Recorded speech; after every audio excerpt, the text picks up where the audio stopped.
कि आपने प्रेम में धोखे नहीं खाए, इनको धोखों में थोड़ा थोड़ा प्रेम मिला है। तो मेरा दिमाग थक सकता था, बट वो नहीं थके। श्री कृष्ण ने गीता में कहा था कि जिंदगी को ऐसे जियो जैसे वक्त शून्य हो जाए। इतनी सहूलियत से उत्तर बता दूंगा कि आपकी रूह को मजा आ जाए। 0 फीस पे वो इस बैच में पढ़ सकते हैं। हर सवाल को करने के अलग अलग रास्ते हैं। प्रेम में एक और एक होता है। तो दोनों ही बैचों की फीस उन बच्चों के लिए जिनके माँ बाप नहीं है, 0 रुपए।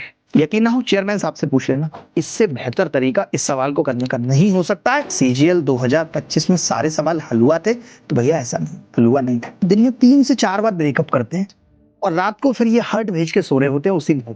ऐसे ही लड़के जब बाप का नाम पूछो तो कह देते हैं सीएल शर्मा। गारंटी है कि ब्याज में 0 नहीं आएंगे, तो ये सब उत्तर नहीं हो सकते क्योंकि इनके ब्याज में 0 है लास्ट में। नमस्कार, मेरा नाम अभिनय है और मैं पिछले 13 सालों से एसएससी के लिए पढ़ा रहा हूं और मैंने हमेशा सवालों की गांठें तोड़ने की जितनी कोशिश हो सकती है वो की है। आज जब मैं सीजीएल 2025 के एक बच्चे द्वारा भेजे हुए कुछ सवाल देख रहा था तो मुझे लगा कि क्यों ना इस पे एक वीडियो बनाना चाहिए। मैं हमेशा से एक बात कहता हूं कि अब मुझे डर नहीं किसी गुमराही का, हर रास्ता तुझ तक जाता है। जब मुझे ये पता लग जाए कि अपनी मंजिल तक पहुंचने के मैं सारे रास्ते बना चुका हूं तो मेरा खोने का डर खत्म हो जाता है। मुझे मालूम है मैं जिस रास्ते पर भी जाऊंगा मैं मंजिल तक पहुंच जाऊंगा। और ये चीज मैं बच्चों को सिखाता हूं कि सिलेबस खत्म करने से सिलेक्शन नहीं हुआ करते, कभी नहीं होते। सिलेक्शन के लिए एक अच्छे आईक्यू लेवल का होना जरूरी है। आपको 25 सवाल, अगर आप 25 सवालों को पेपर में 25 सवालों को 25 तरीके से करना नहीं जानते तो आपका सिलेक्शन नहीं होगा। आपको लगता है कि मैं सिर्फ 25 सवालों को करूंगा और मेरा सिलेक्शन हो जाएगा, नहीं। आप 25 सवाल 15 मिनट में कर ही नहीं पाएंगे। आपको मालूम होगा अभी सीपीओ ने 30 मिनट में 50 सवाल का चैलेंज किया है। उसके लिए आपको सब कुछ आना चाहिए। आपको कंसेप्चुअल ट्रिक्स आने चाहिए, आपको अप्रोक्सीमेशन मेथड आना चाहिए, आपको यूनिट डिजिट आनी चाहिए, आपको डिजिटल सम आना चाहिए। आप ये नहीं कह सकते कि आप हर एक सवाल को, चाहे वो सेम टाइप का है, एक ही तरीके से कर लेंगे। ये संभव ही नहीं है। मैं आपको ऐसे ही कुछ एग्जाम्पल दिखाता हूं और दावे के साथ कहता हूं कि आप आज की क्लास में बहुत कुछ सीख के जाएंगे। तो बिना किसी देरी के शुरू करते हैं।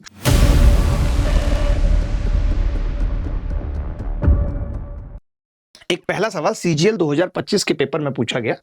तो एक बच्चा सोचता है कि यार यूनिट डिजिट लगा लेता हूं, मास्टर साहब ने कराया था, और इसकी यूनिट डिजिट निकालने की कोशिश करता है और कभी नहीं आएगा। क्यों नहीं आएगा? क्योंकि 3 ऑप्शन की यूनिट डिजिट सेम है, हो ही नहीं सकता। लेकिन आपको लगता है नहीं यार डिजिटल सम से हर सवाल खत्म हो जाता है। तो मैं बात करता हूं डिजिटल सम की कि चलो भाई ठीक है, हम इस सवाल पे डिजिटल सम लगा के देख लेते हैं। कैसे? डिजिटल सम में हम जानते हैं डिजिटल सम का मतलब होता है सम ऑफ डिजिट, कि आप जो क्वेश्चन में दिया हुआ है उसका सम ऑफ डिजिट निकाल लीजिए और जो ऑप्शन है वो इक्वल होना चाहिए, क्योंकि बेसिकली सम ऑफ डिजिट क्या है? 9 से भाग करने पे रिमाइंडर है। तो जो क्वेश्चन का रिमाइंडर होगा वही ऑप्शन का होगा। तो इसका डिजिटल सम निकालते हैं। आपने देखा कि यार 7 और 2 9, तो इसका डिजिटल सम तो 0 हो गया। ये 1 की क्यूब है तो डिजिटल सम 1 हो गया। ये 9 तो हट जाएगा, 2 की क्यूब होगी तो -8 हो जाएगा डिजिटल सम। 6 और 4 10 और 2 12 का मतलब 3 हो जाएगा डिजिटल सम। तो मैंने देखा कि ये आ रहा है जी -4। अब माइनस हमने क्यों रखा है? अगर हम प्लस करना चाहते तो 9 जोड़ देते। 9 से भाग करने का मतलब है अगर नेगेटिव रिमाइंडर आ जाए तो 9 जोड़ दो, लेकिन हमने माइनस में रखा क्योंकि ऑप्शन भी माइनस में थे। तो मैंने देखा 6 और 3 9 4 आ रहा है, ये उत्तर हो सकता है। 8 और 2 10 और 6 16 7, ये नहीं हो सकती। लेकिन आपने एक चीज नोट की कि डिजिटल सम में वक्त तो लगा, माइनस प्लस ये पंगा वो दुनियादारी, पंगा तो हुआ, लेकिन क्या कर सकते थे? डिजिटल सम ही एक रास्ता था। बट आप अगर ये सोचने लग जाए यहीं पे कि यार मैं हर सवाल में डिजिटल सम लगाऊंगा, तो संभव नहीं है। जैसे मैंने सेम सवाल सीजीएल 2025 में आया हुआ उठा लिया और अब आप कह रहे हैं कि नहीं नहीं मैं तो डिजिटल सम लगाऊंगा, तो मैं कहूंगा आप बेवकूफ है, यहां नहीं लगाना डिजिटल सम। क्यों नहीं लगाना? क्योंकि यहां मैं देख रहा हूं सबका यूनिट डिजिट अलग अलग है। यूनिट डिजिट देखते ही पता लग जाता है और डिजिटल सम निकालना पड़ता है। ऑप्शन में यूनिट डिजिट देखते पता चल रहा है दोनों 0 1, तो निकाल देते हैं सवाल का। आपने कहा कि जी एक तो ये संख्या बहुत बड़ी है तो इसका यूनिट डिजिट आएगा 9 में 81 का मतलब 9 है, इसका 0 है, इसका -9 है और इसका 8 और 8 है, इसका 8 है, +8। तो अब आपके ऊपर है, आप ऐसा कर सकते हैं, अगर आपको प्लस ही निकालना है तो आप कह सकते हैं कि जी 8 और 9 17, 17 में से 9 जाएंगे तो कितना बचेगा डिजिटल सम? या तो ऐसा निकाल लीजिए, या आपको मालूम है कि ये बड़ी संख्या है, दिस इज बड़ी संख्या, ये बड़ी संख्या है भाई। अगर ये बड़ी संख्या है तो 9 में से घटेगा, 9 और 8 17, तो 2 आएगा डिजिटल सम, यही उत्तर है। आप समझो मैंने क्या करा? मैंने कहा कि ये दोनों तो जुड़ेंगे, 8 और 9 17 7 आएगा, और आपको पता है इसमें से घटेगा तो 9 में से 7 घटेगा तो 2 बचेगा, तभी तो उत्तर माइनस में आ रहा है। बोलो। तो ये सवाल आपने देखा कि यूनिट डिजिट से कितना जल्दी हो गया, कितना फास्ट हो गया। आप चाहते तो आप ऐसा भी कर सकते थे कि 9 से 9 काट देते तो 8 आ जाता, लेकिन फिर हम 8 देखते ऑप्शन में तो 8 नहीं है, लेकिन आपको पता है ना कि 8 प्लस का आया है और ये यूनिट डिजिट माइनस का है 2, तो 10 जोड़ देते, कैरी जोड़ना पड़ेगा ना यूनिट डिजिट के लिए, तो 8 आ जाता। बातें किया। अब फिर से एक सवाल आ गया। अब आप ये बात रट लें कि नहीं यार मास्टर साहब ने बताया था कि भाई ये सवाल तो यूनिट डिजिट से होते हैं। नहीं, मैं बिल्कुल नहीं कह रहा, हर सवाल को करने के अलग अलग रास्ते हैं। कोई भी सवाल किस तरीके से हो सकता है। आप देखें कि यार इसमें तो ये 9 9 सेम दे दिया यूनिट डिजिट, नहीं होगा यूनिट डिजिट से। अब क्या करना पड़ेगा, फिर से वापस डिजिटल सम पे आ जाते हैं। मान लेते हैं डिजिटल सम भी सेम हो जाता, तब क्या करते, तो बेबी डिजिटल सम लगा देते। देखो ध्यान से, हमने कहा 4 और 4 8, 8 का मतलब हो गया, 8 का मतलब हो गया अगर मैं डिजिटल सम निकालना चाहूं -1 की क्यूब करूंगा, डिजिटल सम भी माइनस में होता है। ये आजकल हम अपने अल्ट्रा कैलसी ट्रिक्स में बताते हैं कि ये माइनस में भी होता है। तो -1 का मतलब क्यूब करेंगे -1। आपने कहा 5 और 3 8, फिर से -1। आपने कहा 5 और 3 8, फिर से -1 +1 हो गया। आपने कहा 9 हट गया, 5 और 1 6 आ गया। तो मैंने कहा 1 से 1 कट गया, 6 में से 1 गया, 5 आ रहा है। आप अगर चाहते हैं कि मैं माइनस में निकालना चाहूं डिजिटल सम, क्योंकि ऑप्शन माइनस में, तो वापस 9 घटा दीजिए, कोई बुराई थोड़ी है। माइनस को प्लस करना हो तो 9 जोड़ दीजिए, माइनस करना हो 9 घटा दीजिए, यानी -4 वाला उत्तर होगा। हमने देखा 8 और 1 9 और 9, 6 और 5 11, ये उत्तर नहीं होगा, ये उत्तर नहीं होगा, ये नहीं होगा, तो यही होगा। चाहो तो चेक कर लो, 9 हटा दो, 6 और 2 8 5 13, 4 आ रहा माइनस का, यही उत्तर है। तो यहां से आपको एक बात समझ आई कि हर सवाल, चाहे भले ही वो देखने में एक जैसा है, का तरीका एक नहीं हो सकता है सेम टाइप के सवाल में डिजिटल सम लग रहा हो सकता है सेम टाइप के सवाल में यूनिट डिजिट लग रही हो। जबकि ये जो सवाल थे, मैं हमेशा कहता हूं कि आप प्रायोरिटी दीजिए यूनिट डिजिट को। यूनिट डिजिट से सवाल ज्यादा आसान होते हैं, यूनिट डिजिट देखते ही पता लग जाती है। जैसे सवाल में देखते ही पता लग गया कि ये यूनिट डिजिट से नहीं होगा, तो हमने डिजिटल सम लगा दिया। चलिए कुछ एक और सवाल दिखाते हैं आपको। अगर आप इसी तरीके की ट्रिक्स सीखना चाहते हैं, आप कंसेप्चुअल ट्रिक सीखना चाहते हैं, कैलकुलेशन ट्रिक सीखना चाहते हैं, अल्ट्रा फॉर्मूले सीखना चाहते हैं, शॉर्टकट वैदिक ट्रिक, डिजिट मैजिक, आपने कहीं से भी गणित पढ़ा है और ऐसी ट्रिक्स आपकी आदत में नहीं है, तो ये अल्ट्रा कैलसी बैच है। इस बैच में आप अपनी जो स्कोर है उसको 100% तक ले जा सकते हैं। जो मैं बताता हूं कि आपको हर रास्ते आने चाहिए, वो सब रास्ते आप सीख सकते हैं। अच्छा, जैसे ये एक सवाल है, मैं बहुत सारे सवाल हैं और मैं सारे सवाल मैंने कोशिश की कि मैं 2025 से ही लेके आया। जैसे आपको लगता है कि बहुत पुराने सवालों में मैं अल्ट्रा कैलसी ट्रिक लगा रहा था, तो यहां पे अब क्या कर सकते हैं, तो वो मैंने देखा है। 8000 पर 3 साल 4 महीने के लिए 12% प्रति वर्ष की दर से चक्रवृद्धि ब्याज ज्ञात कीजिए जो वार्षिक रूप से संयोजित होता है। ये कह रहा है, इतना सा सवाल। देखिए 3 साल का मतलब क्या है भाई, पहले साल आपको 12% मिलेगा ही मिलेगा, दूसरे साल आपको 12% मिलेगा ही मिलेगा, तीसरे साल आपको 12% मिलेगा ही मिलेगा, और 4 महीने का मतलब हो गया 4%, क्योंकि 12% रेट है 12 महीने की। तो यहां से मुझे एक बात क्लियर कट समझ में आ रही है कि 12% का मतलब होता है 3/25। 3/25 मैं जैसे ही एक बार इसका 3/25 कर दूंगा भाई, और दोबारा जैसे 3/25 करूंगा और आगे फिर बढ़ूंगा, तो ये तय है कि जीरो खत्म होना शुरू हो जाएंगे लास्ट में। ब्याज में जीरो नहीं आएंगे, गारंटी है कि ब्याज में जीरो नहीं आएंगे। तो ये सब उत्तर नहीं हो सकते क्योंकि इनके ब्याज में जीरो है लास्ट में। तो सी आंसर आएगा। अगर मैं मोटा मोटा भी देखूं तो 12 12 3 36 और 4 40% हो गया, और 40% का मतलब है 4 अट्ठे 3200, 3200 से ऊपर ही ब्याज होगी। अब देखिए 3200 से ऊपर ब्याज होगी और जीरो लास्ट में नहीं आएंगे, तो भी हम ये ऑप्शन लगा सकते हैं।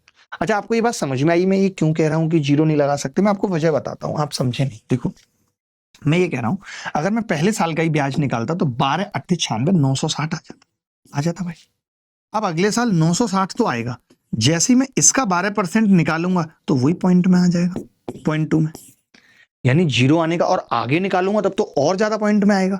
तो मैं इतनी मेहनत क्यों करूं? यही अप्रोक्सीमेशन तो मुझे सीखना है भाई। ये मैं कब सीखूंगा? बुढ़ापे में सीखूंगा क्या? इन माई बुढ़ापा? ये सब चीजें मैं बताता हूं आपको। ये सब चीजें अगर आप सीखोगे तो आपका सिलेक्शन हो पाएगा, अदरवाइज नहीं। सिलेक्शन के लिए सबसे जरूरी है इस तरीके की चीजें जानना।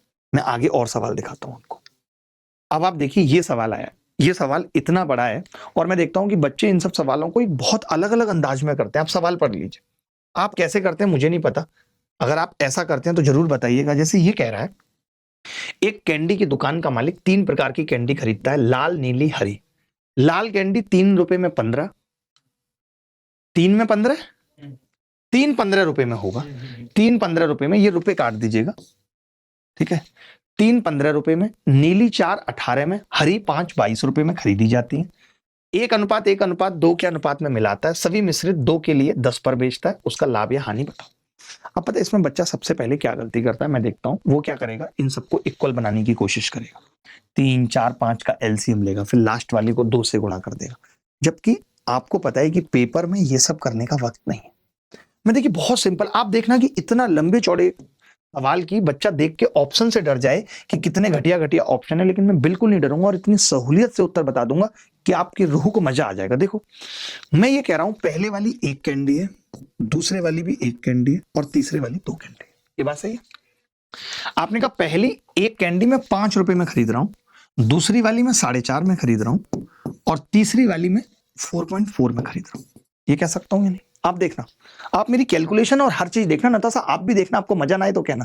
अब हमेशा खेलती रहती हैं, तो कब तक खेलेंगी, इतनी बड़ी हो गई, अब उनकी हो जाइए गोद में खेली। देखो मैं ये कह रहा हूं, अगर 2 कैंडी आप 10 रुपए में आप बेच रहे हो, 2 कैंडी आप 10 में बेच रहे हो, ये सीपी है जो मैं खरीद के लाया था, और मैं यहाँ पे लाभ लिख रहा हूँ। प्लीज, मैं यहाँ पे कुछ नहीं लिख रहा भाई, लाभ लिख रहा हूँ। ये तो सीपी है जिसमें मैं खरीद के लाया हूँ। तो मैंने ये कहा आपसे छोटा सा कि भाई अगर मैं 1 कैंडी 5 रुपए की बेच रहा हूं तो मेरा लाभ यहाँ 0 है, और यहां मेरा लाभ 0.5 का और यहां मेरा लाभ 0.6 का, लेकिन 2 कैंडी है तो 2 पे होगा 0.6 का, यानी 1.2 और 5 1.7 का मेरा टोटल लाभ है। टोटल लाभ है। आपके पास 2 ऑप्शन थे, क्या क्या, कि आप सीपी के लिए या तो इन सबको जोड़ा, एक ऑप्शन तो ये था। ये थोड़ा टिपिकल सा हो रहा था, मैंने नहीं जोड़ा। मैंने क्या कहा, 4 कैंडी एसपी 20 रुपए है भाई, 4 कैंडी है ना, तो एसपी तो 20 रुपए। तो मैं समझ गया अगर 1.7 का लाभ लिया तो ओवरऑल सीपी कितनी होगी, 18.3। ये कह सकते हैं। आप अगर इनको भी जोड़ते तो भी वही बात पड़ती है, आप 5 और 4.5 को जोड़ते और ये 8.8 हो जाता। अब देखिए ये बात तो तय हो गई कि लाभ होगा, ये बात तय हो गई कि लाभ होगा। मैं इतना भी समझ गया कि इसका 10% अगर लाभ होता तो 1.83 का होगा। तो मैं ये भी समझ गया कि लाभ 10% भी नहीं है, तो फिर एक ही ऑप्शन बच गया, 10 से कम है, बी। क्या ये सवाल आपने इतनी सहूलियत से एग्जाम में किया था? आपको नहीं लगता कि अगर आप इस सवाल को इतनी सहूलियत से एग्जाम में करते तो आपका दिमाग ठीक रहता, ठंडा रहता, अच्छा लगता आपको? बताओ मुझे। अब आप ये देखिए, ये भी सेम सवाल है। सेम सवाल है कि एक स्टेशनरी की दुकान का मालिक 3 तरह की नोटबुक खरीदता है। पहली तरह की नोटबुक 5 नोटबुक 20 में। अब मैं समझ गया, पहले ही समझ गया, मैं ज्यादा पंगा नहीं डालूंगा। मुझे पता है कि भाई 3 नोटबुक पहली थी और ये 4 नोटबुक थी और ये भी 3 नोटबुक थी। कह सकते हैं यही है ना सवाल में। आपने पहली वाली नोटबुक कितने की खरीदी है गुरुजी? 5 नोटबुक अगर 20 की हैं तो एक नोटबुक कितने की होगी? मुझे तो सीधा बता दो यार, आप सीधा बता दो। 5 चौक 20, 4 तिया 12 लिख दूं यहाँ पे, आप सीधे सीपी लिख देता हूँ, चलेगा? आप चाहो लिखो, मत लिखो, कोई जरूरी नहीं है। मैं फिर से कह रहा हूँ, 2 नोटबुक अगर 9 रुपए की हैं तो 4 नोटबुक 18 की होंगी। तीसरी नोटबुक 10 नोटबुक 45 की है तो 13.5 की होंगी। सही लिखा है। यानी आपने देखा ओवरऑल जो खर्चा हुआ है आपका वो 43.5 का है सीपी। अब मैं ये कह रहा हूं 4 नोटबुक को 19 के हिसाब से बेच रहा हूं। अगर मैं 4 नोटबुक को 19 के हिसाब से बेच रहा हूं तो मेरी बात सुनना ध्यान से। अब मैं ये सब अलग अलग प्रॉफिट नहीं कैलकुलेट कर रहा हूं। पिछले सवाल में मैंने अलग अलग प्रॉफिट कैलकुलेट किया, आसान पड़ा सवाल। यहां पे मेरा दिमाग तुरंत चला, यार मैं अलग अलग अगर कैलकुलेट करूंगा तो मैं यहाँ एक का ही नहीं निकाल पा रहा हूं। 4 नोटबुक 19 में क्या मैं एक का निकाल पा रहा हूं? नहीं, लेकिन मैं ओवरऑल एसपी निकाल सकता हूं। आप कहेंगे ये मास्टर कैसे निकाल दोगे? तो मैं कहूंगा यार 3 और 3 6 10 नोटबुक है मेरी। अगर मेरी 4 नोटबुक 19 की हैं, 4 नोटबुक 19 की हैं तो 10 नोटबुक कितने की होंगी? कैसे कैसे? तो अरे यार, आप 4 नोटबुक 19 की और 10 निकालनी है तो 2.5 से गुणा कर दूं। 19 दूनी 38 और 9.5 47.5। तो मैंने ये देखा कि 43.5 पे जो लाभ है वो 4 रुपए का है भाई, 4 रुपए का है, 4 रुपए का है। ये बात तो तय हो गई कि 10% होता तो 4.35 होता, 10% से बड़ा है। उत्तर 10% से क्या है? छोटा है। अगर एक बात बताओ भाई, अगर 10% होता तो 4.35 होता, हमारा तो 4 है, 10% से छोटा है। छोटा है तो फिर लाभ है, एक ही उत्तर है। आप देखो, मैं फिर से आपको एक ही बात बताने की कोशिश कर रहा हूं। आज आपने देखा मेरा लॉजिक क्या है पढ़ाने का, आपने देखा। सेम सवाल मैंने कहा, सेम सवाल, लेकिन तरीके अलग, डेटा डिसाइड कर रहा है। ये कैसे आता है? प्रैक्टिस से, देखते ही पता लग जाएगी। मैं बता रहा हूं ना आपको, अगली बार आएगा आप समझ जाएंगे। यहां पे आप देख रहे हो कि मैं अलग से लाभ निकाल रहा था, यहां पे मैं अलग से लाभ निकाल रहा था। आसान पढ़ रहा था क्योंकि 2 रुपए की 10 तो 1 की 5, बड़ा सिंपल पढ़ रहा था, कुछ करना ही नहीं पड़ रहा था। यहां पे सीपी निकालना मुश्किल हो रहा था, तो मैंने यहां पे एसपी और लाभ निकाल दिया। यहां पे सीपी आसान थी और एसपी भी आसान थी, लाभ निकालना मुश्किल हो रहा था, तो मैंने ऐसे कर दिया, बात एक ही। अगर आप ऐसे तरीकों की प्रैक्टिस हमारे साथ इन द बैच भी करना चाहते हैं, आपको ये है कि नहीं मैं तो शुरुआत ही कर रहा हूं अभी, तो आप 17 दिसंबर से ये बैच स्टार्ट हो रहा है। इस बैच सुपर स्पेशल बैच में आ सकते हैं। इसके अंदर लाइव रिकॉर्डेड प्रैक्टिस सब कुछ आपको मिलेगा। जो बच्चे जिनके माँ बाप नहीं है, हैंडीकैप्ड हैं, उनके लिए कोई भी फीस नहीं है, 0 फीस पे वो इस बैच में पढ़ सकते हैं।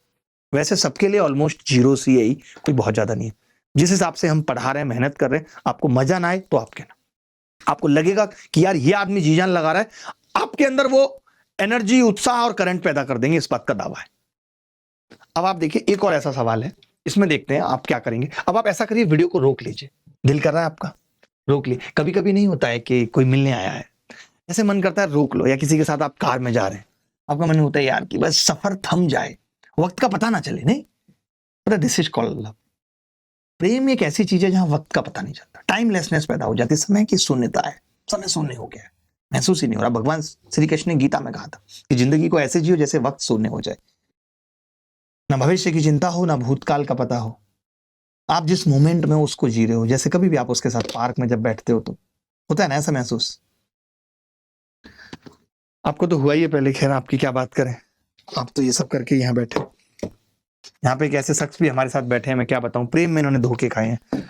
इनफैक्ट इन्होंने इतने धोखे खाए हैं कि अब मुझे इनको ये कहना पड़ता है कि आपने प्रेम में धोखे नहीं खाए, इनको धोखों में थोड़ा थोड़ा प्रेम मिला है। चलो भाई, एक फल विक्रेता 3 किस्म के आम खरीदता है। पहली किस्म के आम 4 के लिए 10, दूसरी 5 के लिए 12, तीसरी किस्म के 2 के लिए 5। तो अब ये कह रहा है वह उन्हें 2-3-1 के अनुपात में मिलाता है। यदि सभी आमों को 3 के लिए 7 में बेचता है तो उसका अनुमानित लाभ क्या होगा? वाह क्या सवाल है। देखिए, अगर लाभ ही पता चल जाए ना तो मैं उत्तर निकाल सकता हूं, और ऐसे सवालों में उत्तर इंटीजर कभी नहीं आता है। अगर लाभ होगा तो मैं ए उत्तर बता दूंगा, हानि होगी तो बी। अब देखिए, आपने देखा कि यार पहले वाले 2 कितने के पड़ रहे हैं भाई? 2, 3 और 1, तो आपने कहा 5 रुपए के पड़ रहे हैं पहले वाले 2, सीपी की बात हो रही है। दूसरे वाले 5 12 के थे, तो एक 2.4 का हो गया, 3 7.2। मौखिक पता चल रहा है, कोई बड़ी बात नहीं, इक्वल इक्वल नहीं करना है भाई। दूसरे 2 के लिए 5 तो 1 2.5। मैं ओवरऑल सीपी भी बता सकता हूं, 7 और 5 12 और 2 14.7। 14.7 से ही पता लग जाता है कि उत्तर जो होगा पॉइंटों में होगा।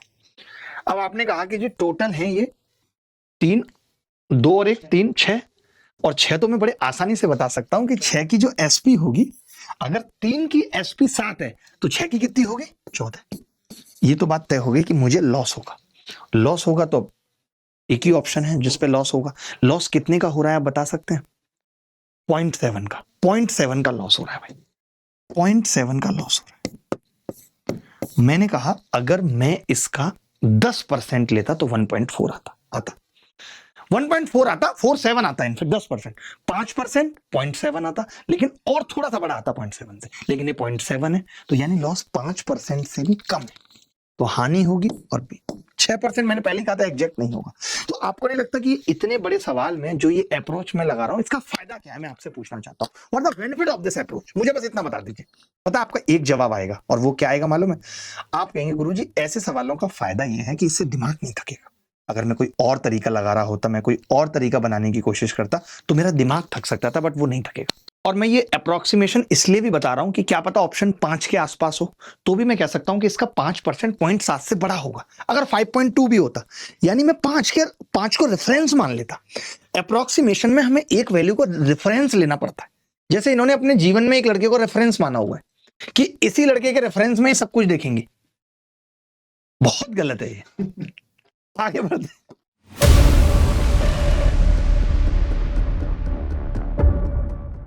अच्छा, ये सवाल इतने ज्यादा आए पेपर में, इतने ज्यादा आए, मैं एक ही एक टाइप के सवाल क्यों करा रहा हूं वो आप समझेंगे अर्थ उसका। जैसे ये सवाल आता है, अब आपने देखा यार नीचे सारी संख्याएं सेम है, नीचे सारी संख्याएं सेम है, नीचे क्या है? सारी संख्याएं सेम है या नहीं? आपने कहा जी है सारी संख्याएं सेम है नीचे। आपने कहा कि मैंने कहा कि अगर ए का किराया पूछा है, अगर मैं ये देख लूं कि ए का किराया क्या बन सकता है, ऊपर कोई मल्टीपल चेक कर लूं तो क्या बात बन सकती है? आपने कहा हाँ हो सकता है, बन सकती है। देखो कैसे। मैंने ये कहा कि ए ने 16 गाय 3 महीने के लिए ली है, यानी अगर एक गाय का 1 रुपए भी किराया तो 16 48 तो यहां पे पड़ेगा इसको प्लस। अब आपने कहा फिर भेड़ आ गई, तो मैंने कहा भेड़ को गाय में बदल लेते हैं। तो आपने कहा 8 भेड़ 4 गाय के बराबर है, तो 20 भेड़ 10 गाय के बराबर हो जाएंगे। तो 10 शौक 40 हो गया। बोलो भाई 10 शौक 40 हो गया। यानी आपने देखा कि जो ए का किराया है वो 88 से मिलता जुलता बनेगा। 88 से एक बात पता लग गई कि 11 का मल्टीपल होगा। ए का जो भी किराया होगा वो 11 का मल्टीपल होगा, क्योंकि मुझे अभी टोटल किराया नहीं पता। ए का 88 है कितने में ये नहीं पता मुझे, तो मैंने कहा यार 11 का तो एक ही मल्टीपल है, तो आपने कहा ए उत्तर हो जाएगा। 11 का एक ही मल्टीपल है, या ये कह सकते हैं कि जो भी उत्तर होगा वो 88 का फैक्टर होगा, ये भी तो कह सकते हैं। बचेगा इसी के फैक्टर में से बचेगा, और इसका एक ही फैक्टर ऑप्शन में था 44, ये उत्तर आ गया। बट अगर आप ये सोच रहे हैं कि सारे सवाल इसी तरीके से हो जाएंगे तो नॉट पॉसिबल। ऐसा नहीं है, ऐसा नहीं है कि सारे सवाल इसी से हो जाएंगे। फिर आप कहेंगे ऐसे और भी सवाल आए हैं क्या? दिखाओ ना मास्टर। ये देखो, जैसे ये सवाल आया कि यार ए और बी ने एक खेत किराए पे लिया, 6 महीने के लिए 21 घोड़े, 2 महीने के लिए 15 गाय चराई, बी 6 महीने के लिए 15 गाय, 7.5 महीने के लिए 40 भेड़ें, 3 घोड़े 5 गाय के बराबर भोजन खाते हैं, 6 गाय 10 भेड़ों के बराबर खाती हैं, तो ए को किराए का कितना हिस्सा देना होगा? पहली बात तो एक बात जीवन में याद रखना कि जब हिस्से की बात आती है तो हिस्सा आधा हो सकता है, 1/3 हो सकता है, 1/4 हो सकता है। हिस्से का मतलब है कि आप एक का पूछ रहे हैं, हिस्सा टोटल मिला के एक होता है। जैसे 500 लोकसभा की सीटें हैं, बीजेपी को 300 मिली, यानी उसको 3/5वां हिस्सा मिला। ऐसा नहीं हो सकता किसी को 2 हिस्से मिल गए। अब हिस्से का मतलब ही एक है, एक ही का पार्टीशन होगा। तो जब भी कभी हिस्से की बात की जाए तो वो लेस देन 1 होगा। ये बात तो मानते हो? एक में ही बांट रहे हो ना। अरे 6 चीजों में 3 इनको दे दी, 3/6 हाफ हो गया। हिस्सा हमेशा एक से छोटा होता है, क्योंकि एक तो पूरा है ना। एक मतलब पूरा। जैसे कहते हैं ना, एक की भी अपनी अपनी डेफिनेशन है। जैसे साधारण धंधे में 1 और 1 2 होता है, लेकिन प्रेम में 1 और 1 1 होता है। 1 हो गए साहब। 1 और 1 11 भी होता है। जब 2 अच्छे लोग मिल जाते हैं और धंधा बना देते हैं, लाइक पीडब्ल्यू जैसा, प्रतीक महेश्वरी अलग पांडे, तो 1 और 1 मिलकर कह देते हैं 11 हो गए। तो 1 और 1 11 भी होता है। तो 1 और 1 की अपनी अलग डेफिनेशन है। मैं वही बता रहा था कि यहाँ 1 से छोटा होगा हिस्सा। ये मैं क्यों बता रहा था कि इसका मतलब ये हो गया कि ये उत्तर कैसे हो सकते हैं, आप बताइए। 20/17, 19/17 पॉसिबल ही नहीं है। 1 से बड़ा हिस्सा, हमें ये कैसा हिस्सा है? फिर हिस्सा क्या हुआ? ये इस दिल के टुकड़े 1000 हुए, हिस्से 1000 हुए। ये गाना सुना आपने, इस दिल के टुकड़े 1000 हुए, कोई यहां गिरा कोई वहां गिरा। इसका मतलब गिरा विरा नहीं होता है कहीं। इसका मतलब होता है कि जब हम 16 साल के थे तो दिल चंदन को दे बैठी थी, तो कुछ दिल उसने जख्मी कर दिया। जब चंदन से अलगाव हुआ, 19 की हुई, तो दिल राघव को दे बैठी। उसकी बकैती ने जिंदगी झंड कर दी, एक दिल का टुकड़ा वहां रह गया। और इस तरीके से आज उम्र महुआ मोत्रा की 53 साल है, तो वो कह देती इस बात को कि इस दिल के टुकड़े 1000 हुए, कोई यहां गिरा। गाने में ये होना चाहिए था कि इस दिल के टुकड़े 1000 हुए, कोई यहां रहा कोई वहां रहा। गिरा नहीं, रहा, रह गया। समझ रही है बात को? आप तो हल्के फुल्के टुकड़े में टूट जाती हैं। यहां हम दिल का इतना कतरा सा लेके चल रहे हैं, बस किसी तरीके से फड़क रहा है और सांसें चल रही हैं और खून फिल्टर हो रहा है बस। बाकी हमें मालूम है कि इस दिल के कितने टुकड़े हुए हैं। हमें तो मरहम भी खुद ही लगाइए। अच्छा, हम सवाल पे आते हैं, भूल जाता हूं मैं बीच बीच में ना। मेरे को पता है प्रवचन का काम शुरू कर देना चाहिए, इसी तरीके की बातें बताऊं, दिल पे मरहम लगाऊं। तो मैं ये कह रहा था कि आप देखो ना कि मतलब ऐसा ए ने कुछ नहीं कर दिया है। आप देखो यहाँ 6 महीने इसने चराया है, बी ने भी 6 महीने चराया है, ऑलमोस्ट चराया है। अब समझना अप्रोक्सीमेशन क्यों बता रहा हूं। इसने 21 घोड़े और 2 महीने के लिए 15 गाय हैं। इसने 15 गाय तो इसने भी चराई हैं, और इसने 7.5 महीने के लिए 40 भेड़ें भी चढ़ाई हैं। ऐसा नहीं कह सकते मतलब कि सारा खर्चा ए ही देगा, क्योंकि 16/17 जो ऑप्शन है वो इतना ज्यादा गंदा है कि ऐसा लग रहा है पूरा इसी ने दे दिया, ए पे सारा बर्डन पड़ गया है। तो ये उत्तर इसलिए नहीं हो सकता क्योंकि लगभग बराबर है, थोड़ा बहुत आगे पीछे है। तो एक ही ऑप्शन बच रहा था ए। ये आप फील कर सकते हैं, महसूस कर सकते हैं कि 16/17 का मतलब है कि सारा किराया किसने दे दिया? ए ने दे दिया। तो वो संभव नहीं था। तो यहाँ पे ये चीज नहीं लग पाई। आपने देखा मैं यहाँ पे अगर निकालता भी ए का तो शायद वो 32 आ जाता, तो 32 का फैक्टर 16 भी होता, 8 भी होता। फिर आप कहते यहाँ पे पिछले वाला तरीका नहीं लगाया, जरूरत ही नहीं पड़ी। यहाँ पे कुछ करने की जरूरत नहीं पड़ रही, यहाँ पे ऑप्शन ही कट गए 3 के 3। तो ये सब चीजें आपको सीखनी होंगी और ये तभी आ सकती है जब आप बैच के साथ प्रैक्टिस करें। जैसे अब ये सवाल है, ऐसे सवाल इतने आ रहे हैं। मैं कह रहा था कि इन सवालों की खूब ट्रिक होती है, हम पढ़ाते हैं, खूब पढ़ाते हैं। लेकिन इस बार जो एसएससी ने बकवास की वो ये की कि सबका यूनिट डिजिट अलग दे दिया। तो मैं जैसे यूनिट डिजिट देखता हूं मेरे दिमाग में आती है कि 11 संख्याओं का औसत 8 है, अगर इसका सम निकालूंगा गुणा करके 11 गुणा 68 तो यूनिट डिजिट 8 आ जाएगी। अब पहली 5 संख्याओं का औसत 63 है, तो 5 तिया 15 आ जाएगा उनका सम का यूनिट डिजिट। इन 5 संख्याओं का 5 दूनी 10 आ जाएगा। मैं इतना समझ गया कि जो यूनिट डिजिट आएगा, जो एक संख्या बच गई है उसका 3 आएगा, और यही सवाल का उत्तर होगा ए। आप समझ गए मैंने क्या किया? मैंने कहा कि 11 का सम कितना होगा, सम कैसे निकलता है, 11 गुणा एवरेज। अब उसमें से मैंने इन 5 का सम 5 गुणा 63, मैंने इन 5 गुणा 72 इनका सम घटा दिया। अगर 11 संख्याओं में से मैं 10 संख्याओं का सम घटा देता हूं तो मुझे जो चाहिए वो एक संख्या मिल जाएगी। वही मैंने किया, इसका यूनिट डिजिट 1 अट्ठे 8, 5 तिया 15, यूनिट डिजिट से खत्म कर दिया। और मैं ये बार बार जो एक जैसे सवाल ला रहा हूं ना, वो इसलिए भी ला रहा हूं, अगर मैं नहीं लाऊंगा तो बच्चा कहता है कि इसमें ये नहीं लग रहा। हर सवाल में ऐसे नहीं लगता। अब इसमें और ऐसा भी नहीं है कि अगर यूनिट डिजिट अलग अलग है तो मैं कोई तरीका बदल दूंगा, मैं बिल्कुल नहीं बदलूंगा। क्या हुआ, आप ऐसे ही मास्टरनी की बकरिया की तरह छींकती क्यों रहती हैं? क्या प्रदूषण खाली आप ही को इंपैक्ट कर रहा है, हमें नहीं लगती दिक्कत? हम तो कभी नहीं ऐसे वाली ओवर एक्टिंग करते और ये दिखाएं कि नहीं मेरे को तो ये दिक्कत है कि जब से बीजेपी की सरकार आई तब से दिल्ली में बहुत प्रदूषण बढ़ गया। क्यों, उससे पहले नहीं था? सरकारों ने काम किया कहां है? सरकार तो सिर्फ ये बताने में लगी है कि इससे पिछली वाली सरकार ने किस तरीके से देश की बर्बादी की। बस एक ही काम सरकार के पास रह गया। संसद जैसे पटल पे जिस तरीके की बहस हो रही है उससे तो यही लगता है। मैं तो कहता हूं कि एक दिन ये अपने गिले शिकवे आप एक दूसरे के घर बुला के खत्म कर लीजिए कि क्या प्रियंका की दादी ने किया, क्या प्रियंका के बाबा ने किया, और खत्म करिए। और उसके बाद फिर संसद के अंदर बेरोजगारी, पेपर लीक, कैसे आगे आने वाला भारत होगा, इस पे चर्चा करिए। और थोड़े सांसदों की भी छटनी बीच बीच में होती रहनी चाहिए। अगर कोई सांसद इस तरीके का गवारू बयान दे दे कि डॉलर से कोई फर्क नहीं पड़ता, हमारी जेब में रुपए होते हैं डॉलर नहीं। अबे भाई, थोड़ी बहुत इकोनॉमिक्स पढ़ी होती। आज जो भारत बाहर से तेल खरीदता है उसमें डॉलर जाते हैं, और जब डॉलर की वैल्यू बढ़ती है तो तेल महंगा मिलता है। तेल महंगा होगा तो ट्रांसपोर्टेशन महंगी होगी, उससे घर की चीजें भी महंगी होंगी। थोड़ा बहुत तो दिमाग रख लेते। हम पे डॉलर का फर्क नहीं पड़ेगा अगर हम अंतरराष्ट्रीय बाजार से कुछ भी नहीं खरीदते, हम पे कोई फर्क नहीं पड़ेगा डॉलर का। लेकिन हम तो मैक्सिमम चीजें, चिप, इलेक्ट्रॉनिक्स, तमाम चीजें बाहर से खरीद रहे, तो हम पे फर्क पड़ता है। अब आप सोचिए, जहां $1 में किसी जमाने में 1 किलो गेहूं नहीं आता होगा, आज आ जाएगा। तो हमारी चीजें सस्ती जा रही हैं बाहर। तुम लेकिन बेहुदेपने की बात करोगे। खैर, मुझे इकोनॉमिक्स से क्या मतलब है और मुझे देश की संसद में क्या हो रहा है इससे क्या मतलब है, मत कह देना, मत कह देना। बिना पढ़े लिखे लोग राजनीति कर सकते हैं और हम यहां पढ़ लिख के राजनीति पे बोल भी नहीं सकते। हलवा समझाए क्या, डोना लेके लपक लोगे? सवाल पे आ जाओ। देखो भाई, 10 पारियों का औसत 58 है, उसकी सर्वाधिक पारी को निकाल दिया जाए तो औसत 54 हो जाता है। तो मैं ये कह रहा था कि इन पारियों का जो औसत है उसमें सम है वो 0 आ रहा है लास्ट में। और अगर 9 पारियों का 9 चौक 36, 6 आ रहा है, तो आपको नहीं लगता कि जो भी 9वीं पारी सर्वाधिक है वो 4 है उसका यूनिट डिजिट? मैंने क्या किया, 10 पारियों का सम में से 9 पारियों का सम घटा दिया। अरे घटा सकते हैं कि नहीं, बोलो ना, बोलते नहीं हो। ऐसे यूनिट डिजिट पे तमाम सवाल आए। अब देखो इसमें क्या पंगा है, जरा देखना। अब आप कहोगे सवाल तो सेम है, ऐसे ही कर लेंगे। नहीं भैया, यहाँ 11 संख्या है और यहाँ 6 तो ये नहीं और 6 ये नहीं, 12 है, और आपसे छठी पूछ रही है क्योंकि छठी डबल है। तो मैंने कहा कि अगर इन 12 संख्याओं के सम में से 6 सत्ते 42 2, क्योंकि यूनिट डिजिट सबका अलग है, 6 पंजे 30 0। अगर इन 12 संख्याओं के सम में से मैं इन 11 संख्याओं का सम 1 घटा दूं तो जो बचेगा वही छठी संख्या का अंतिम अंक होगा 61।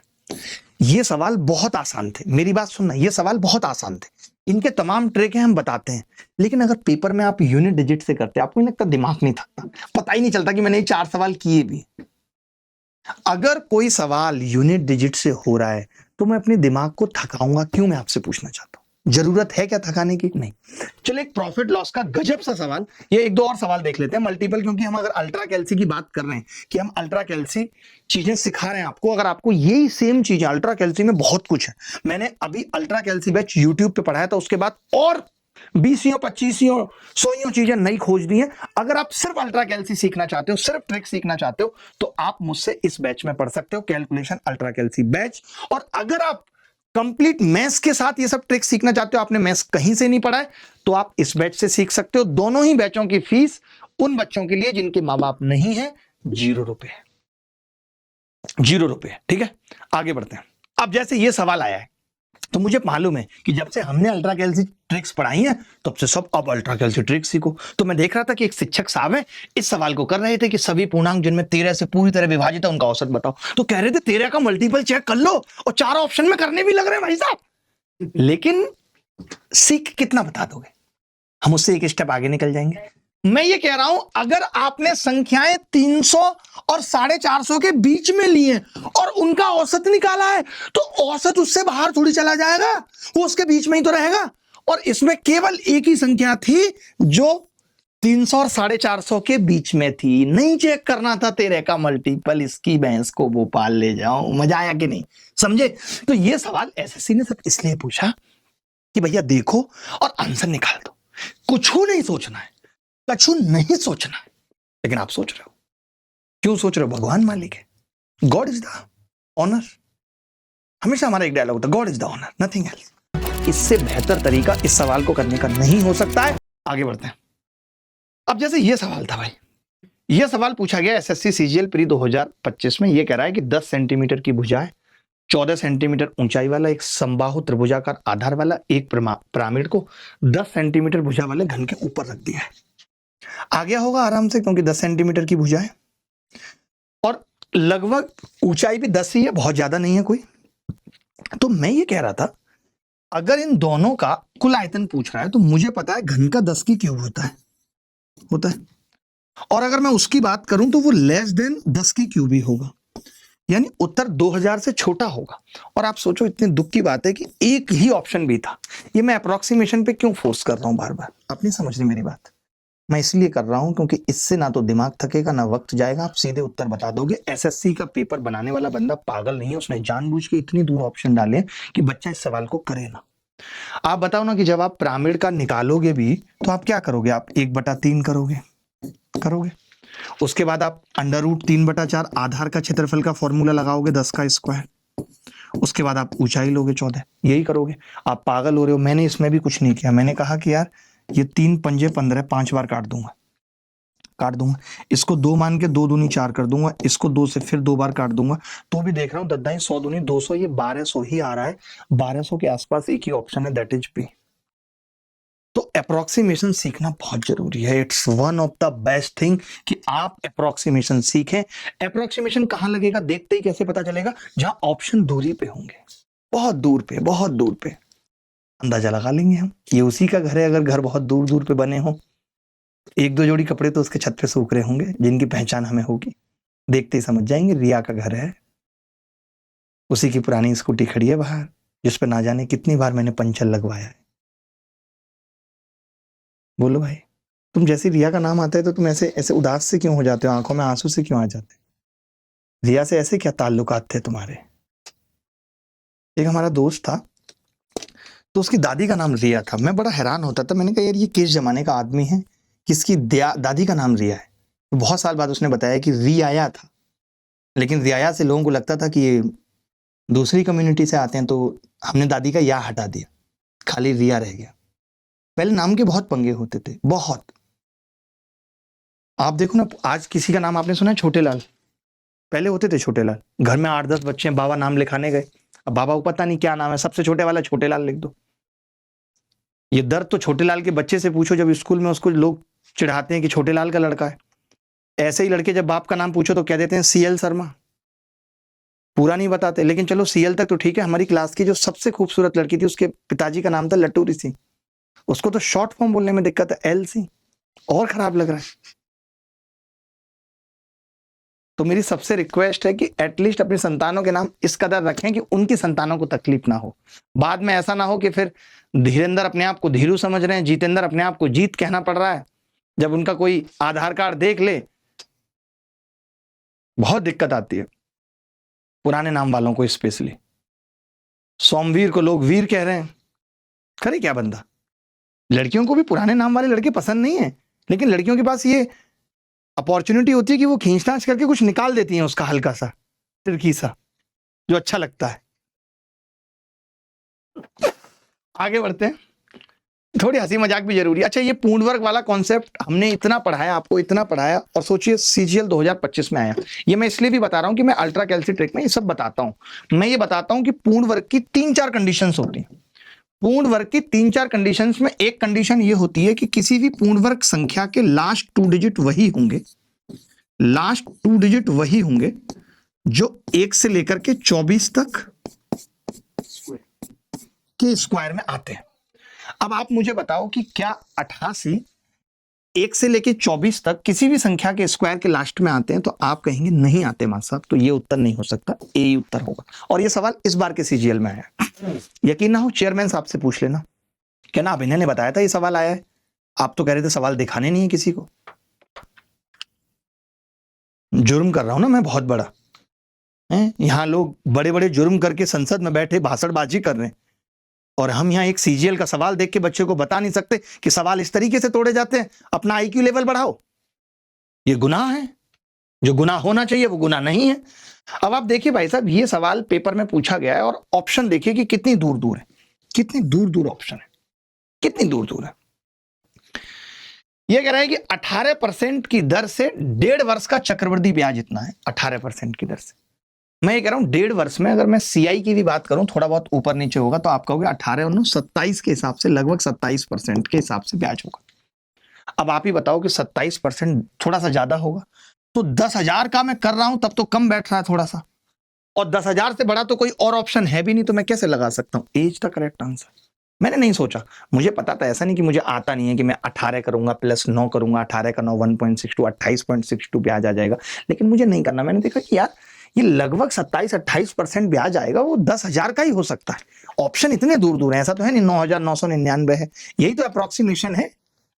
अब यही सवाल है, जैसे अब कोरिया का बच्चा बता सकता है, जीत भाई आप बता सकते हैं कि सीआई जो होता है वो कंपाउंड इंटरेस्ट होता है, वो 1270 है।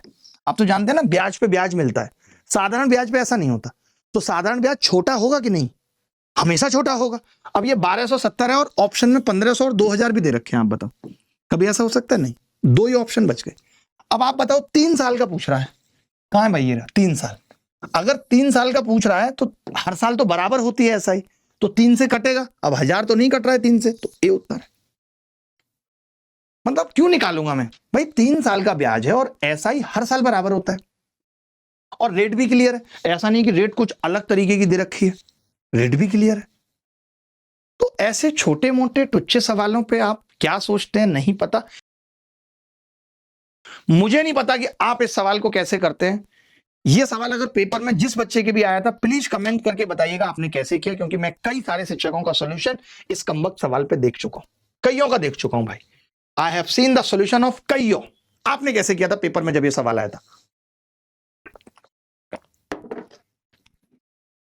अभी तक जो हम लोगों को सिखाया गया है, हम जो देखते हैं वो ये है कि 10% घाटा तो हम लिख लेते हैं 10 से 9, 50% लाभ तो 2 से 3। अब घाटा या नुकसान कुछ हो ही नहीं रहा तो 1 से 1, ऐसे करने की कोशिश करते हैं। फिर क्या करते हैं, एसपी को इक्वल करते हैं, फिर 4 5 6 बताते हैं। अरे नहीं, मैं ऐसे नहीं करूंगा, मैं इतने प्यारे तरीके से बताऊंगा कि आपका दिमाग इत्तू सा नहीं थकेगा, इत्तू सा नहीं थकेगा, इस बात की गारंटी है। देखना जरा, पहले वाले पे 10% का घाटा हुआ है, मैं यहाँ एसपी का कंपैरिजन लिख रहा हूं। तुम क्यों भाग रहे हो बेटा?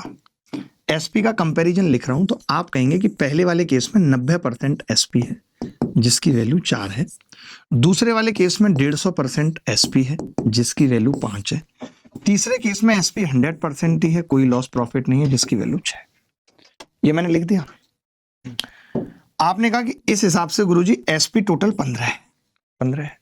मैंने कहा मुझे ये बताओ लॉस या प्रॉफिट तो बता दो क्या होगा। आपने कहा आसानी से निकाल लेंगे। कैसे? देखो, आप बताओ अगर 90% की वैल्यू 4 है और 10% का लॉस हुआ था तो 10% की वैल्यू 4/9 होगी। 4/9 मतलब 0.36। अरे 0.3 4/9 का मतलब 0.44 और लेकिन लॉस है तो माइनस का 0.44। सीधे लिख रहा हूं, कुछ कर ही नहीं रहा, 10% निकाल दिया। आपने कहा 150% की 5 है तो 3 से भाग लगा के 50% प्रॉफिट, 50% प्रॉफिट है ना, 3 से भाग लगा दो 50 आ जाएगा। 5/3 मतलब 1/6 लाभ है। इस पे तो कुछ है नहीं, तो आपने कहा कि जी ओवरऑल कितना हो गया 1.22। 1.22 का प्रॉफिट है, ये बात तो तय हो गई कि लॉस नहीं है, प्रॉफिट है।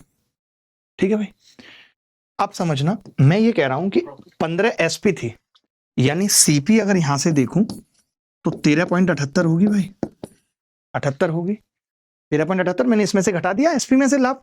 अब एक बात बताओ, अगर इसका 10% भी लूं तो 1.378 आ, और ये तो 1.22 है, 10 से कम है, तो उत्तर क्या होगा 8.88%। बताओ कितना सिंपल कर दे, दिमाग ही नहीं थकने दिया मैंने। I tried that your mind will not be tired. जानी, वेलकम माय फ्रेंड, वेलकम। अगला सवाल बता रहा हूं और ये आखिरी टाइप चल रहा है। ऐसे सवाल एक नहीं कई यो पूछे गए, आप भी कोशिश करना। अगला सवाल आपको घर से दूंगा, ये सवाल करके बता रहा हूं, मजा ना आए पैसे वापस, सीधी सीधी बात है। सेम है, मैं ज्यादा कुछ पढ़ नहीं रहा हूं सवाल में, आपने पहले से पढ़ा हुआ है। पहले वाले पे 20% का लाभ है, यानी 120% की वैल्यू कितनी है जी 5। यही है। सोचो मैं बराबर कर ही नहीं रहा, कितना आपको नहीं मजा आया था जब मैंने पहली बार ये बताया था तरीका, अच्छा लगा था ना। दूसरे में 10% की हानि है, यानी 90% की वैल्यू है, कितनी है 6।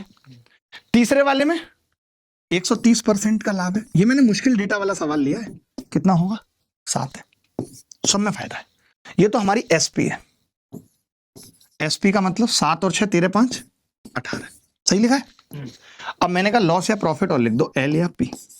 तो आपने कहा कि जी यहाँ 20% की वैल्यू निकालनी है तो 6 से भाग कर देंगे, 20% प्रॉफिट है, 5/6 का मतलब कितना हो गया 6 × 48 और 6 × 18.83। बस पॉइंट लगभग में निकालना है ना हमें, तो ऑप्शन तो दूर दूर है। आपने कहा कि जी यहाँ पे 10% की वैल्यू निकालनी है, 9 से भाग कर दें 2/3, तो माइनस का 0.66 माइनस है क्योंकि लॉस है ना। यहां पे मुश्किल फंस रहा है, 30% की वैल्यू निकालनी है, तो आपने कहा पहले तो 13 से भाग करूंगा 7 को और 3 से गुणा करनी पड़ेगी, यानी 21/13। तो कोई बात नहीं, थोड़ा सा टफ पड़ा, 21/13 कैसे किया बता दूं दोबारा। मैंने कहा जैसे 130% की वैल्यू 7 है, तो 13 से भाग करके 10% निकल आएगा 7/13, लेकिन हमें 30 निकालना है तो 3 से गुणा कर देंगे। 21/13 का मतलब हो गया 13 एकम 13, 8 बचेगा, 13 × 78 1.6, 13 एकम 13, सही लिखा है। आप कहो तो ये इसको भी 1 को भी 0 लिख देता हूं, ज्यादा फर्क नहीं पड़ेगा। मैंने ये कहा भाई कि अगर हम यहां से देख रहे हैं तो कितना लाभ बच रहा है बताना जरा। 14 और 3.17 यहां रख दूं तो कितना बच रहा है 1.77 का ओवरऑल लाभ है। अब कोरिया का बच्चा बताएगा कि जी सीपी कितनी है, सीपी तो मैंने कहा 18 में से 2 घटा दो 16.23, सही है 16.23। अब मुझे ये देखना है कि 16.23 का ये कितना है। अब की बार फंस गए गुरु हम, कैसे फंस गए देखो, क्योंकि फायदा होगा ये बात तय है, तो ये लॉस हट गया। अब 12 का होगा या 10.98 का होगा, बस ये। तो मैंने कहा 11 को रेफरेंस मान लूं, मैंने क्या कहा था अप्रोक्सीमेशन में रेफरेंस मानना पड़ता है। तो मैंने कहा इसका अगर मैं 11% निकालता हूं, इसका 11% तो कितना आएगा आप बताओ।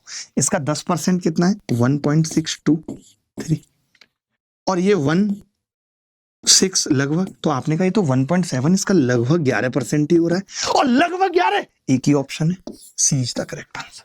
तो ऐसा नहीं है कि हम थोड़ा सा डेटा मुश्किल हो गया तो घबरा दें, बट इससे बेहतर तरीका इस सवाल को करने का नहीं हो सकता है, दावे के साथ कह सकता हूं। यकीन ना आए तो आप ऐसा ही एक और सवाल करके देखना, आपको दावे के साथ कह रहा हूं मैं, मजा आ जाएगा। नहीं होता तो मैं कर रहा हूं, फटाफट से देखो, जल्दी से देखो। सबसे पहले उसने C1 पर 25% यानी 125% की वैल्यू 3 कह सकता हूं कि नहीं। अबे ये 3 लिखा क्यों नहीं जा रहा तुम्हारी, तो ऐसे तैसे। अगला क्या है C2 110% की वैल्यू 4। अगला हानि हुई 80% की वैल्यू 5। ठीक है, एसपी ओवरऑल कितनी आ गई 5 4 9 3 12 आ गई, 12 आ गई भाई। अब मैं एल या पी निकाल रहा हूं, एल या पी। तो आपने कहा 25% निकालना है मुझे, 25% निकालना है तो 5 से भाग कर दूं, तो 5 से इसको करूंगा 0.6 का लाभ हो जाएगा। ऐसा नहीं कि सारे डेटा मुश्किल थे, कुछ आसान भी थे। इसको 11 से भाग कर दूं भाई, 4/11 कितना हो जाएगा? 0.36। मुझे याद है ना 1/11 9.09 होता है, तो 4/11 आ गया 36। आपने कहा जी इसको 20% निकालना है, तो कितने से भाग करूं? 4 से, तो माइनस का 1.25 आ गया। तो ये बात तो तय हो गई कि लॉस होगा। लॉस होगा तो ये उत्तर नहीं, ठीक है। अब कितने का लॉस हो रहा है जरा देखना। तो आपने कहा कि जी ये कितना है? 0.96, तो माइनस का 0.29 हो रहा है। हो रहा है नहीं हो रहा? 0.29। तो मैं अब सीपी जब निकालूंगा तो अब कह सकता हूं कि 12.29 होगी सीपी, क्योंकि लॉस हो रहा है तो जुड़ जाएगी। लॉस का हमने एक भी नहीं करा था। अब आप ही बताओ ये इसका कितने परसेंट है? 0.29। आपने कहा कि अगर मैं इसका 2% निकालूं तो 24 आएगा, लगभग 2% के आसपास है, तो उत्तर आ गया बी। 4% तो इसका 0.48 हो जाएगा। बात आएगी नहीं आई समझ? तो ऐसे मुश्किल सवाल आप अगर ये सोच रहे हैं कि सीजीएल 2025 में सारे सवाल हलवा थे, तो भैया ऐसा नहीं, हलवा नहीं थे। अब आप ये सवाल देखिए जिसमें कहा गया है कि प्रिज्म का आधार 6 सेंटीमीटर है और प्रिज्म का आयतन पूछ रहा है। मैं जानता हूं कि आयतन तो भैया किसी का भी निकले, साइड का स्क्वायर तो होगा। अगर साइड का स्क्वायर होगा 6×36, तो 9 से कटेगा जरूर। अब 9 से एक ही ऑप्शन कट रहा है, तो मैं आगे क्यों जाऊं? बताओ ना मुझे। 10,000 पे 2 बार 6 माह के लिए 10% प्रतिवर्ष की दर से वार्षिक संयोजित ब्याज बताओ। वाह क्या सवाल है, इसकी बहस को भोपाल ले जाओ। आप 10,000 पे ब्याज निकाल ले हो, पहले साल 10% रेट है, अगले साल भी 10% है, लेकिन उससे अगले साल वो 5% हो जाती है। तो मैं ये कह रहा था कि अगर वो 5% हो गई तो लास्ट में जीरो कभी नहीं आ सकता। आप बताओ कैसे जीरो आ सकता है? क्योंकि इन 2 सालों का ऑलरेडी 21% है और इसमें भी 5% जोड़ूंगा और इसका भी निकालूंगा 1.05%, तो ब्याज जो आ रही है वो 0.05 आ रही है। तो कभी भी लास्ट में जीरो कैसे आ सकती है? 2 जीरो तो परसेंट ही खा जाता है, किसी का भी निकालो तो। और यहां पॉइंट भी आएगा, मैं देख रहा हूं, तो वो पॉइंट भी 2 जीरो खा जाएगा, तो जीरो तो आ ही नहीं सकती लास्ट में। आपका फिर भी अगर ये मन था कि नहीं मैं ऐसे नहीं करूंगा, तो आप ऐसा भी कर सकते थे कि भाई आपने 1,000 रुपए ब्याज निकाल दी, आपको पता अगले साल 1100 आ गई, आपको पता अगले साल 1210 आ गई, लेकिन आपको तो आधा साल लेना है तो 605। जैसे ही आप 0.5 देखते तो बी लगा देते, जोड़ने की भी जरूरत नहीं थी। तो ऐसे भी बहुत सवाल पेपर में पूछे गए, लाइक ये है कि 12% प्रतिवर्ष की दर पर निवेश की गई एक राशि जो वार्षिक रूप से संयोजित है, और राशि का क्या कह रहा है हमसे? 140% बताओ। और मैंने कहा 140 में 7 तो आ रहा है, तो उत्तर 7 का मल्टीपल तो होगा, वो तो एक ही है भैया, सी उत्तर है, सोचने की जरूरत ही नहीं है। 140% पूछ रहे हो, 14 आ रहा है, 14 में 7 होता है, 7 का एक मल्टीपल है सी, बात खत्म। अब आप ये सवाल देखो भाई, 36,000 का वार्षिक है जो बोनस मार्केटिंग और संचालन में लगता है। मार्केटिंग टीम का 3,000 और इंटर्न के लिए 1,500 का उपयोग करते। आ गया उनका फोन, कह दो उठा के, अभी तो सर के साथ क्लास में हूं, अभी कैसे बात कर पाऊंगा तुमसे? उधर से आवाज आएगी, नहीं थोड़ी सी बात कर लो ना, थोड़ी सी कर लो ना। अच्छा तुम ऐसा करो, फोन को ना ऐसे ही रख दो, मेरे को सुनना है तुम्हारी आवाज। उसको बोलो मेरी फिर भी नहीं आएगी, सर बोलेंगे सर पढ़ा रहे हैं, अगर मेरी सुननी है तो रख दो फोन। ब्रेकअप विधि हो। ये जो 18-18 साल के लड़के होते हैं, ये दिन में 3 से 4 बार ब्रेकअप करते हैं और रात को फिर ये हर्ट भेज के सो रहे होते हैं उसी महिला को।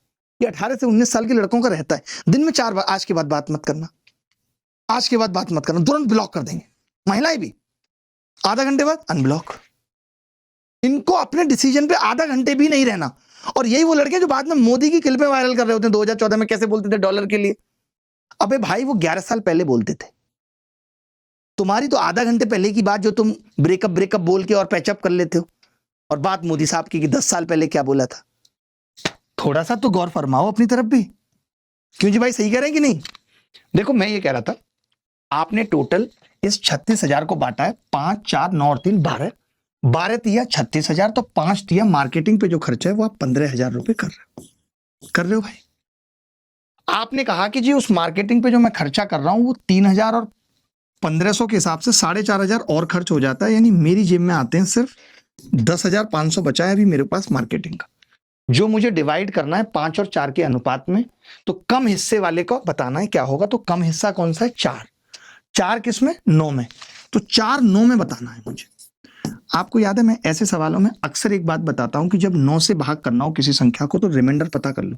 5 और 1 6 चौक 24, 24 मतलब 6 रिमाइंडर आएगा। 6/9 के 6/9 का मतलब है उत्तर जो आएगा उसमें 0.66 होगा। अगर इसी सवाल में 7 बच रहा होता तो 7 9 से भाग करने पे सिर्फ लास्ट में 0.11 0.22 0.33 0.44 0.55 0.66 0.77 0.88 ही आ सकता है। ये मैं याद करवाता हूं बच्चों को कि बड़ी से बड़ी संख्या लिखियो और उसको 9 से भाग करना है। आप सिर्फ रिमाइंडर देख लो। रिमाइंडर 7 तो उत्तर क्या होगा 7 रिमाइंडर 8 तो उत्तर क्या होगा 0.88। बात की गहराई समझ रहे हैं। अगला सवाल है कि 7,000 पर एक वर्ष 8 महीने के लिए 9% प्रतिवर्ष की दर से संयोजित चक्रवृद्धि ब्याज बताइए। ऑप्शन देखिए, तो हमें एग्जैक्ट नहीं निकालना, ऑप्शन भी दूर दूर है, काफी अच्छी मात्रा में दूर दूर है। आपने देखा कि भाई पहले साल का जो ब्याज है वो 9% होगा। अगर 12 महीने में 9% ब्याज है, 4 महीने में 3%, 8 महीने में 6%। मैंने कहा मैं पूरा ब्याज निकालने से अच्छा है अगर मोटा मोटा लमसम लूं तो 15% ब्याज तो मिलेगा। 9 और 6 15। CISI की भी बात करूं, आपने कहा 15 सत्ते 105, 1050 तो यही बैठ रहा है, यानी 1050 से थोड़ा ऊपर उत्तर होगा और वो एक ही ऑप्शन है।